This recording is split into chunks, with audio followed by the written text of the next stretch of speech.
Dr. Stone Season 1. We start off at a high school. We got the main characters Senku, his friend Taiju, and another girl in the classroom named Yuzoria. So far we know that Senku is smart as like Einstein level smart, fucking genius, and Taiju is literally just a brickhead, stupid, always screaming, strong as heck for no reason, all that. But next we found out that Taiju is actually feeling Yuzoria, so when he goes outside to shoot his shot, before you can even get a damn word out, the whole motherfucking sky turns green. Like, I'm not talking like a firework or a damn flash of light or like the green that's already on the earth. Like, this junk was painted green to the fullest, and every single person on earth turned to stone.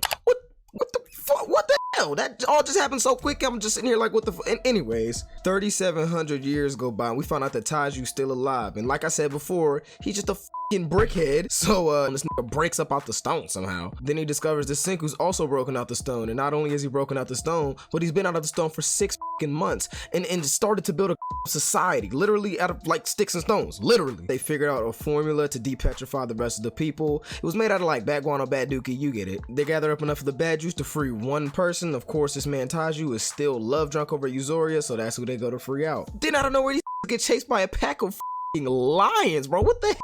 Realizing that they was in a bit of a predicament, finna be chew toys for these damn lions, they make a quick decision to use the formula on Tsukasa. Tsukasa was his name, yeah, Tsukasa. Which, if you don't know who Tsukasa, hold on, let me put my shit down. My if you don't know who Tsukasa is, listen up, bro. In the show everybody turned into stone, they literally called this man the strongest primate high schooler. That was the nigga's reputation. He was famous for being the strongest primate high schooler. What type of shit is that? Tsukasa didn't come to the show to play with niggas. He clearly came to the show to really get active. Look at me spoiling shit already. Matter of fact, keep that little side note on thought, and we gonna get back to Tsukasa, because this nigga goddamn, yo. This nigga Tsukasa made the easiest work out of these lions with his bare hands. I'm like, yo, okay, yep. Like I was just saying, Tsukasa is not one to be with. And I knew that already. He just did a lion with his bare hands and the rest ran off. Yeah, no, leave him alone immediately. This nigga's a threat. Then one day, this nigga Tsukasa gonna punch the head off of one of the stone niggas. And at first, I'm not really thinking anything too much of it. But then, Senku in the background talking about something, you do realize you're a murderer, right? I was like, ooh, oh, no cap. They're still alive. This man really just killed somebody, yo. And again, to my surprise, this nigga Tsukasa didn't give a fuck. That nigga didn't care at all. He was like, no, I'm doing this for a reason. The old world was tainted and I'm doing this to cleanse the new world or something like that, trying to get rid of the old habits. I don't know, something crazy like that. After he got done with that whole spiel, Senku basically said, yeah, no, you got me chopped. I'm reviving everybody, motherfucker. And that's where the first bit of conflict kind of appears. Senku tells Tsukasa that they ran out of revival fluid and to go get some more, which Tsukasa doesn't care because he wants to figure out the formula anyways. And while he's gone, they wake up Yuzoria. These dumb oh my gosh, man, they really try to make a stand against Tsukasa after seeing what this nigga just did. Man, what they were shooting crossbows at, bro, and everything still couldn't get him down. Thankfully, Tsukasa was just like, look, y'all stay out my way, and he kept it pushing. Then after that, Senku reveals that his plan to beat this motherfucker is to make a gun. Shortly after, to nobody's surprise, Senku's smart ass is successful in making this gunpowder, but Dodo Bird dumb ass nigga Taiju ends up sparking the shit and blowing it up. Big ass boom, so there's a big old cloud in the sky, but all that smoke was actually seen by somebody else and they lit off their own smoke, and Senku peeps that. He's like, oh my gosh, there's other survivors. But on the flip side, this smoke is in the air for them to see, but it's still in the air for Tsukasa to see too. So this nigga ends up finding them. At this time, Taiju was gone gathering supplies, so not even he was there to help. And this motherfucker Tsukasa sliced the out of my nigga Senku, bro. I'm talking, he sliced his neck like he was a titan or some shit. Hit that man in slow motion. Senku's body folded like shit, body limp and shit, lifeless. I'm talking lifeless. Taiju comes back, blows up another gunpowder bomb in Tsukasa's face, grabs Senku, and they all flee. So like I said earlier, Senku got cracked on the back of his neck, right? So when Yuzoria and Taiju went to look at the back of his neck, they realized that there was still a little piece of stone still on his neck. So thinking hard and using fucking Senku logic, they realized that, oh shit, if we poured some of the serum on it, it might heal his neck. They did it, it worked. Shout out that nigga, shout out plot armor. You know that wasn't about to fucking die. Come on, let's be real now. Senku wakes up, then he realizes that Tsukasa actually thinks he's dead, so he uses this opportunity and parts ways with Taiju and Yuzoria so that Senku can get some work done, and so Taiju and Yuzoria can actually go to Tsukasa. Obviously this isn't permanent, they do plan to link back up in the future. But Tsukasa is approached by this little blonde girl named Kohaku, and she actually witnessed the whole situation of him bodying Senku. Clearly she wasn't fucking with it, so she starts attacking this man. Not gonna lie, her moves were looking okay from the start, but you just can't beat this man. You just can't beat him, I'm sorry. He like pins her under her fucking tree and she was trapped, fight over with. Whole time Senku's watching from a distance, so whenever Tsukasa flees the area, Senku actually goes to save her. Now how the fuck did this little save her? Big ass tree fell on this little ass girl and Senku's a little ass. How does that work? Explain that to me. This man makes a whole like pulley system, attaches it to another tree, pulls up the fucking tree and frees her. I'm like, damn. As an act of gratitude, Kohaku takes Senku back to the crib, which whenever she tries to do that, the rest of the village is like, hell no, we don't allow visitors here. That's forbidden. Are you crazy? They're met at the bridge by two more characters named Kinro and Ginro, then with some funny motherfuckers. Then we meet another character named Chrome, who was basically like the Stone Age version of Senku. This was like the scientist of that time, but they called him a sorcerer because clearly they didn't know what the hell science was. He really tried to press Senku for a second and he was like, nah, I'm challenging you to a battle of sorcery, which, let's be real, you're not beating that Senku. This Chrome's socks was blown off once he seen the that Senku was doing. And after that, they both ended up with each other. This was best friends. So Chrome explains to Senku that the reason he even got into sorcery was because Kohaku's sister named Rory is actually sick as hell, so he was really trying to come up with some type of miracle to fix her. Senku decides that he's gonna help Kohaku's sister Rory, and they go to find some supplies, and when they do, they meet another character named Suika. Suika, a little motherfucker, look like some off Mario. She got a little goddamn, what is that, like an apple, a pear? Is that on her head? No, I think it's supposed to be like a watermelon or something like that. But anyways, Senku realizes that to get the ingredients for the medicine, he couldn't do it alone, couldn't do it with just that little group. He needs the manpower of the whole village. So after some eavesdropping by Suika, Senku realizes the way he can win over the village. And that happens to be, I ain't gonna lie, Senku, that's how you win me over. No, whoa, pause. No homo. You know what I meant. Like, I'm talking in terms of, come on now, y'all get your mind out the gutter. Anyways, yeah, it was with food. Nigga made ramen. Everybody was fucking with it. I mean, come on now, let's be real, bro. I can't eat the same shit every day. You know, these was probably hurting eating that same bland ass food. Felt like these was in jail. So, anyways, yeah, Senku come through with that ramen. You know, he put his foot in that. You know, it was good as hell, and everyone's fucking with him now. Then we meet this cotton candy sweet polka dot got My Little Pony looking at again, who apparently he was a magician in the old world or whatever, and he got set free by this big Tsukasa, right? And he was actually sent by Tsukasa to confirm whether this man Senku was dead or alive, right? But after he sees that clearly Senku's alive and he sees the shit that Senku's on, he's like, hold on, I ain't gonna lie, I'm considering switching sides now, because I ain't gonna lie, we all know how strong Tsukasa is, right? But this Senku on some different shit. He on some next level shit. My Senku somehow creates iron, then somehow turns that to like a damn generator, and then somehow turns that into light. Look, this Senku was really on some Minecraft shit. Like really on some shit. Then one night out of nowhere, this again gets stole the fuck off on, man. I'm talking somebody really came out of the blue and hit this man with a hook. It wasn't Tsukasa or anybody like that. Turns out it was another villager who did it. This nigga named Magma. Oh my gosh. Let me tell you about motherfucking Magma. Matter of fact, I'm gonna get into it. I'm gonna just wait, but just know that Magma, hey, we do not fucks with Magma over here. We do not fucks with Magma. We're not Magma fans. Listen. So in this village, there's like a little fighting tournament called the Grand Bout, and the winner gets to be the chief of the village. This Magma was scared about Gen's motherfucking magic and shit, so he just took him out right there.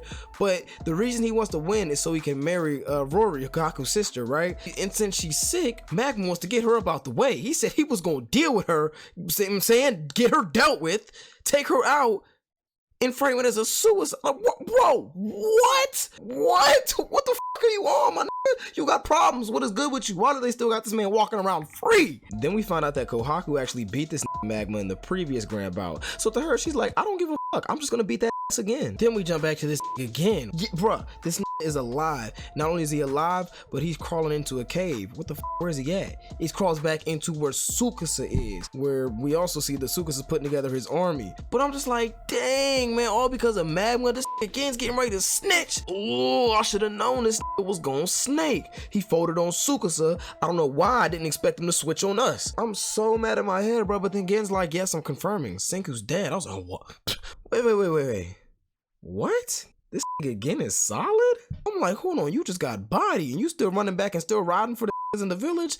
Turns out this man Senku bought Gen's loyalty with some Coca-Cola. God damn it, you gotta love it. Then we found out Suika blind is a goddamn bat, so Senku makes some glasses for her. But Senku also needs that glass to make different materials for the lab too. Not a single one of them can work that goddamn glass though, so they basically have to use the town's craftsman. I'm gonna just call him old head or old cuz, you'll know what I mean. But yeah, basically they have to force the craftsman to do it for him. And god damn it, that can craft. Let me tell you, he had this motherfucking Senku hooked up with all type of test tubes and got glass and beakers and you name it. Anything a scientist want, that motherfucker could make it. Senku made Ginro a beautiful silver tip spear, and this motherfucker was hyping shit off it. But we come to find out the whole time that he didn't just make him this spear for no reason. It was actually to detect poisonous gas. So another W play, but Senku makes gas masks and goes to get the sulfuric acid. Next thing Senku said he needed was some alcohol. Turns out alcohol is actually a prize in the grand bout. Even more of a reason for these niggas to win that.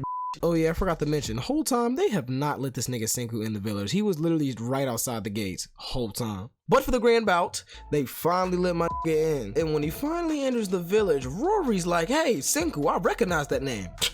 Senku stops, looks back like, what the fuck? Recognizes that name? You know me? Knowing damn well these have never met each other, right? Then Rory calls Senku by his last name, which is even more the fucking weird, because who the fuck knows this nigga's last name in this time, bruh? What the fuck? What? Then before Senku could even ask any questions or try to figure out what the fuck was going on, Rory just collapses on the ground. Everybody's like, oh shit, runs to her to help her. Senku then says once she gets back on her feet and he gets comfortable in the village, they're gonna sit down and have a nice long talk, as they should. Then I know where this bitch Magma sends one of his little henchmen in talking about, yo, Suika's drowning, when in reality they had her tied up in the woods somewhere. Of course they did that because they knew Kohaku was gonna go run to save Suika. Again, why would they do that? Because they realized that Kohaku was the whole reason that this nigga Magma lost the last time. Magma bitch is worried. He's scared. He's trying to get her about the way because he knows he can't beat her. He know he can't f with her. He can't hang with Kohaku. Let's be real, Magma a bitch. Moving on. All that shit for nothing because Suika ends up escaping by herself anyways. First fight of the grand bout, we got Kinro versus Magma. Kinro's a dog low-key, so of course he's holding his own, but then we come to realize that this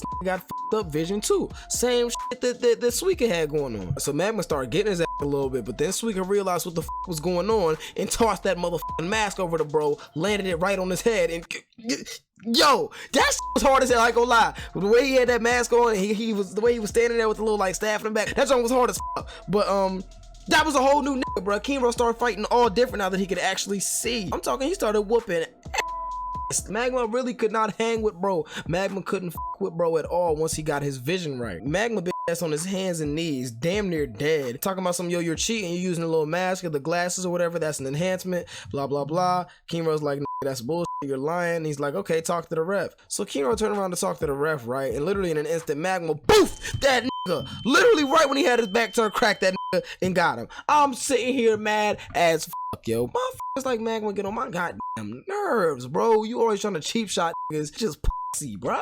They be the biggest niggas too, man. Fuck Magma, fuck Magma, damn. So yeah, Magma splattered that nigga Kinro like fucking splatter paint and ends up winning that round. Next is Chrome versus Mantle, who was Magma's little henchman or whatever, the one he sent to go do the sweetest shit. And this nigga is just completely throwing the match. Why would he do that? Because he knew that Kohaku fought next, and if this match finished up and she wasn't there, then she's disqualified. That's exactly what they did. That's exactly what happened. Kohaku makes it back literally like seconds too late.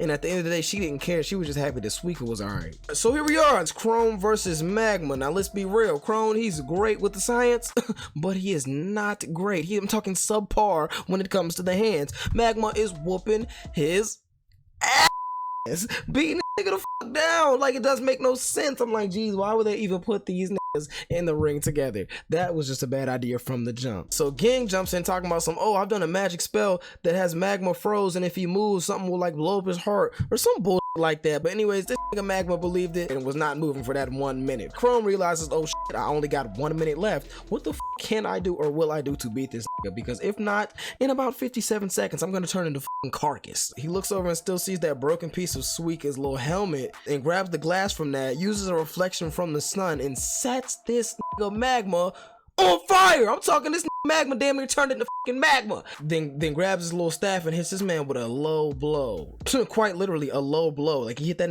in his nuts and knocked him off the cliff. 3 people left. Next up is Senku versus Ginro, and the winner of that faces Chrome. I guess the OG plan was for everyone to let Chrome win because that is like madly in love with Rory or whatever. The whole time Rory's like, I don't give a f who wins. Whoever wins this, I'm marrying. I don't care. Ginro heard her say that and he pulled a real moment and said, you know what? I know we were supposed to let Chrome win, but fucking I'm about to try to win this, mom. I want Rory, you feel me? I'm like, oh shit, Giro, what are you on, bro? But Senku ends up beating that anyways. Again, with another shot to the nuts. What's with them hitting each other in the nuts in this damn show? I really didn't notice that until I started rewatching for this review. Finally, we're at the championship fight, Chrome versus Senku. Senku's about to just forfeit and let Chrome win, but then Chrome just passes out. He falls out because of the fight with Magma. He's still all banged the fuck up. Senku's like, what the fuck? I just won. So technically, Senku is now married to Rory, which he immediately just divorces his bitch. I'm like, damn, savage as fuck. But yeah, he just wanted the alcohol, remember? The alcohol so we can make the medicine.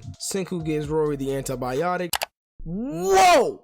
Hey, yo! Whoa, hold on. Why did I not notice this when I was watching the show either?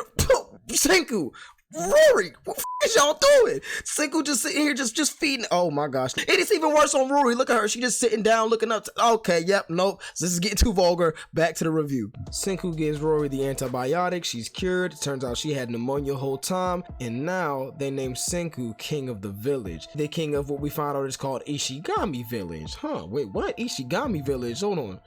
Senku's last name is Ishigami. My name. What the fuck is going on here, yo? Right after hearing this, Rory reveals that she's known about Senku since she was a little kid. Apparently, Rory knew about him because of the stories that her mother has told him. The stories were about Senku's father, who was actually an astronaut who went into space with a guy named Shamil and a famous singer named Lillian Weinberg. The green Big Bang flash that turned everyone to stone happens, and they got to see every last bit of it right there from space. They decide they gotta go back to Earth, so they send the first three out on a little drop ship. The drop ship ends up landing in the ocean, so the other three are like, God, we gotta go save them. They go to save them, end up finding a little island, and that's where they ended up living for a while. Turns out that very same island is the same Ishigami island that Senku and the rest of the current villagers are at. Senku's dad wrote hella stories, making sure that they got passed down from generation to generation, and that's how these stories got back to Senku just now from Rory. Whole time we knew that Senku was alive and would end up surviving and somehow getting back to these stories. That's crazy. That's fucking crazy. Everything's cool and fine. Everybody's chilling, and out of nowhere, this again is like, oh yeah, just so y'all know, got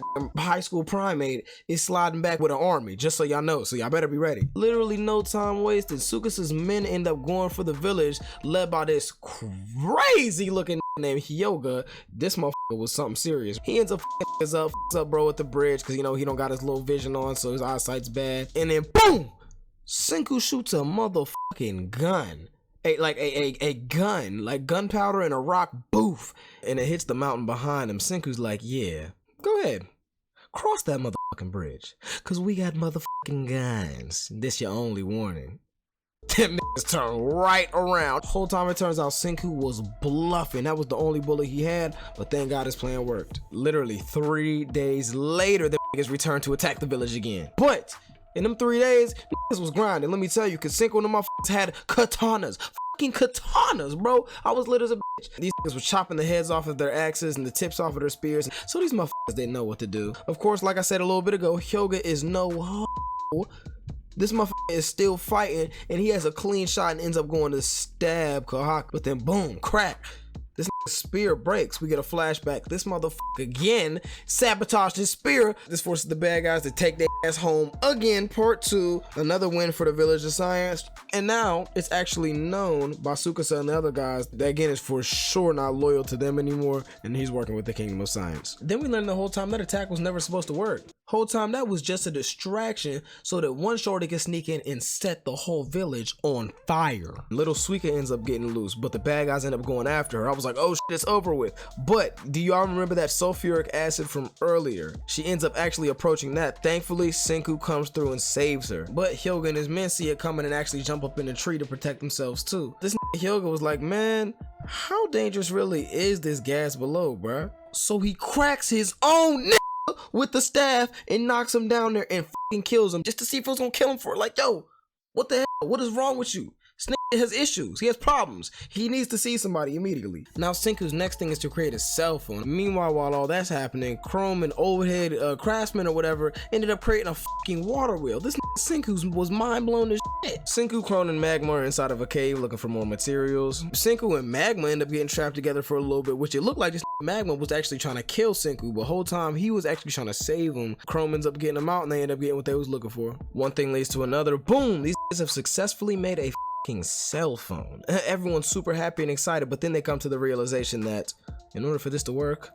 we need another phone. They test out the phone just using some wires, and then she says one of the 100 tails, which they end up realizing that that was actually a clue, and they followed it and it took them back to Senku's father's gravestone, which when they went in there, they ended up finding a little record that had a message from Senku's father, and it also had a song from the Lillian Jones, the famous singer who was up in space with him. Then after some good old reminiscing, he's like, you know what?